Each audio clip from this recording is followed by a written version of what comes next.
O pessoal do Ministério do Trabalho, essa família já foi assistida e voltou para Alagoas. Mas eu quero dizer para você, o seu desqualificado, seu ordinário, dono dessa fazenda, que você deveria colocar alguém da sua família em regime de pão e água para ficar na condição que ficou essa família. Aí você não quer, né? É cadeia para você. Mas no programa de hoje, eu quero falar sobre um assunto muito importante, sobre alguém que de fato se tornou um mito aqui em Sumaré. A história dessa mulher, na verdade, se confunde com a história da cidade, porque realmente é uma mulher de grande coragem, uma mulher que não se contentou com a situação da morte, ou melhor, do assassinato do seu pai. Não aceitou a situação e foi até as últimas consequências para encontrar e colocar os assassinos na cadeia. 4, eu digo que 2 já estão na sepultura. Boa noite, Hilda Moraes. Boa noite. É um prazer tê-la aqui. Hilda, como é essa história, Hilda? Como é essa história? A minha história é uma história que foi muito doída, né? Não só para mim, como para minha família. Quando meu pai trabalhava no posto de gasolina em Campinas. Ele era guarda ou ele era só um vigia lá? Ele era segurança, guarda, era vigia do posto. E ele trabalhava à noite, Hilda? Trabalhava à noite há 5 anos nesse posto. E entraram 4 elementos, né? E pediram o posto de assalto. Isso foi, então quer dizer, foi uma coisa traição mesmo, covardia? Foi, um era funcionário do posto, né? O outro, os outros 3 ele não conhecia, mas um sim. Foi aonde que ele deu total cobertura e os 4 entraram, pediram de assalto, meu pai reagiu. Foi aonde que meu pai foi brutalmente...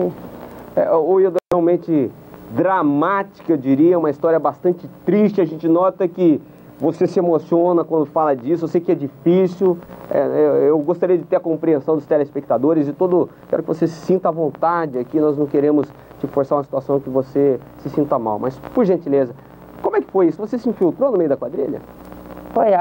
Eles mataram meu pai no dia 17 de maio de 88, no dia 18 foi o enterro do meu pai, 9 de 88 foi a minha luta. Agora, você disse que esses assassinos, eles estavam no enterro do seu pai? Eles estavam. Só que você não conhecia, claro, quem era. Não conhecia, mas parece que uma coisa me dizia que o assassino do meu pai estava ali.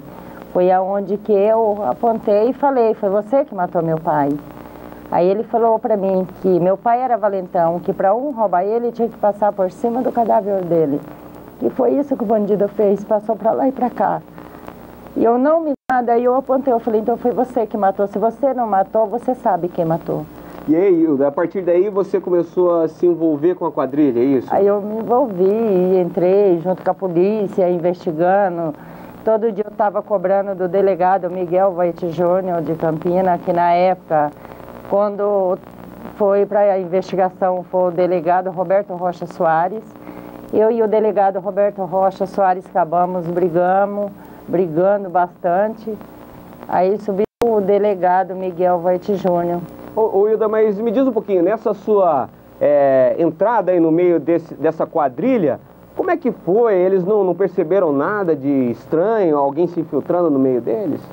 Não, eu cortei os cabelos, bem curtinho, vesti roupa de mulher, bandida mesmo, e fiz um currículo de bandida, fiz uma sacola de roupa e me infiltrei no meio deles. Agora, Hilda, pelo que você estava conversando, você até chegou a usar drogas com essas pessoas? Como foi? Não foi muito doloroso para você se submeter a uma situação como essa?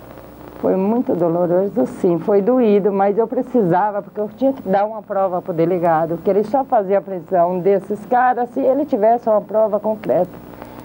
Eu me vi, tive que fazer esse papel de bandida. Inclusive abandonou toda a família, deixou para trás, abandonou assim, entre aspas, eu quero deixar claro aqui, você foi obrigada pela situação a deixar a família para encontrar dessa situação desse crime, não foi isso? Foi, eu abandonei meus filhos, abandonei marido. E se filtrei, dormi em barraco com bandido, eu fumei maconha com bandido, eu nunca fumei maconha na minha vida, eu acabei fumando maconha, dormi em barraco, dormi na rua, entendeu? E se filtrei, até que um deles ficou com bandido.